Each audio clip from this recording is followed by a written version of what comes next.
ভাই আসসালামু আলাইকুম। আচ্ছা ভাই বাসায় গিয়ে বলে দেবনি। ভাই আসসালামু আলাইকুম। আচ্ছা ভাই বাসায় গিয়ে বলে দেবনি। আসসালামু আলাইকুম ভাই।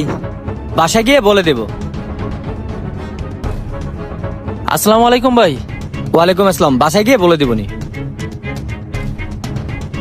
আসসালামু আলাইকুম ভাই। বাসায় গিয়ে দূর ভাই, কিসের বাসায় গিয়ে? ওই মিয়া, আপনার কি সমস্যা? আপনি বইলা দিবেন মানে কারে বইলা দিবেন? কি বইলা দিবেন? কেউ আপনারা সালাম দিলে আপনি বাসায় গিয়ে বইলা দিবেন? কয়টা দিন ধরেই দেখতাছি। ভাই আপনার সমস্যা কি একটু খুলে বলবেন? যাক, আপনি যেহেতু প্রশ্নটা করছেন আমি উত্তরটা দেই। আমি যখন গরিব ছিলাম তখন আমাকে কেউ মূল্যায়ন করতো না, ইভেন নামটাও জানতো না, কেউ আমাকে সালাম দিত না।